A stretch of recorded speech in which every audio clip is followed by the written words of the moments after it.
what's going on, guys? Seth Spartan here. Guys, we've got an awesome video for you today. Today, I'm going to be addressing one of you guys' comments on my video. Somebody commented on one of my past videos, and they asked me a great question, so let's get into it.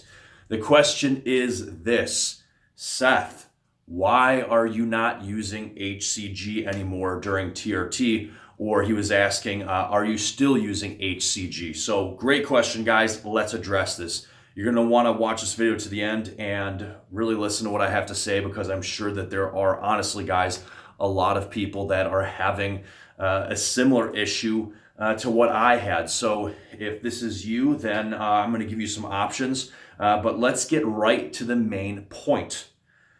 I'm currently on testosterone, high-dose testosterone replacement through the clinic I work for, right?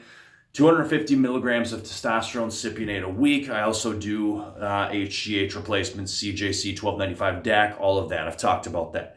But here's the truth of the matter. Here's the getting right to the point, guys. And this is why you guys are all here.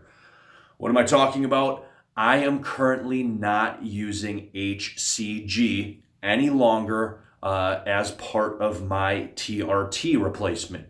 Now, why? I've been a huge advocate. Basically, this is what I tell people, and this is the truth, okay?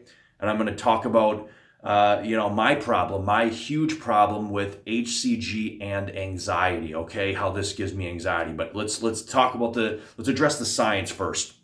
So here it is. When you go on testosterone replacement, or you go on SARMs, or you go on anabolic steroids, or anything that binds to the androgen receptor site, namely in the hypothalamus, I believe it is, okay? Hypothalamus and pituitary axis, right?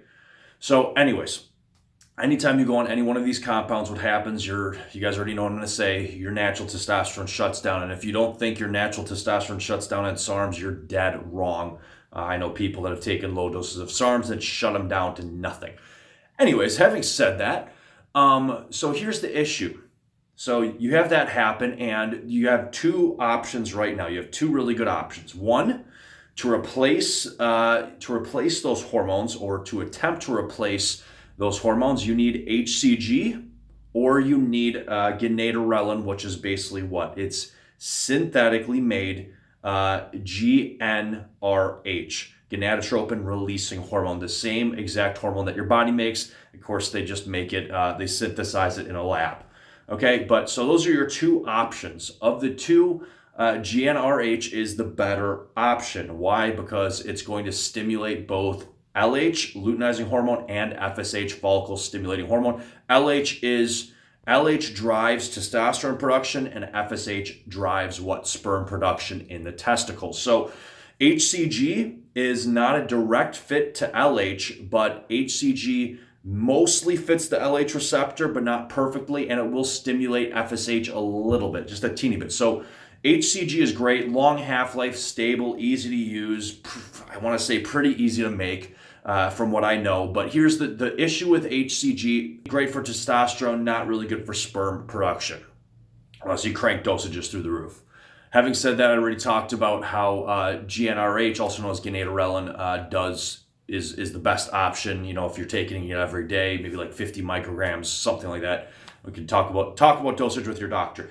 Having said all, because it stimulates both LH and FSH from the pituitary, so you're getting the equal amounts released that you can bind and keep your not only testosterone but sperm production going.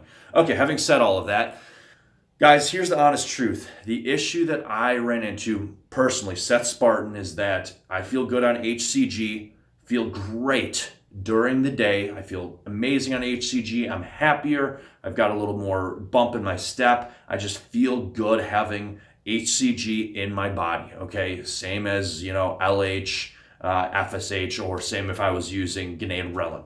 But the problem I run into is anxiety. HCG gives me mad anxiety when I'm sleeping. I don't know why, but this is something that I have noticed, okay? Even at lower dosages, 500 IUs every other day, or 500 IUs a day, or whatever, even every other day. Like I was saying, I notice it gives me anxiety. I wake up in the middle of the night, kind of, I wake up because I noticed this weird, and I'm just going to call it nighttime anxiety, because during the day, I feel great on HCG. I feel wonderful. I feel great. Why? Because I'm keeping my natural hormone production going. Okay, I feel great. But the issue I ran into, like I just said, was that during the nighttime, for some reason, when I fell asleep, decently often I'd wake up, heart pounding, just bad anxiety. And I thought I was having bad dreams or something else was going on. I didn't know what was causing it. But as soon as I pull out the HCG, that's gone. I'm not waking up in the middle of the night, in a panic. So, HCG was giving me panic attacks. Okay, that's the plain and simple truth. It was giving me panic attacks at night and mad anxiety, at night when I was, trying to get some good Z's in. Okay, so I would equate this to two things, maybe because it's binding too many LH receptor sites in the brain, too much stimulation, because it's going to bind to all those LH receptor sites no matter where they are, not just the testicles. So it could either be that, or it could be just plain and simple that because HCG is not a perfect fit to the LH receptor, maybe it's binding something else in my body that I'm not aware of. But guys, I'm Seth Spartan. Stay safe, stay healthy, do everything legally, safely. Ooh, good flex. Boom.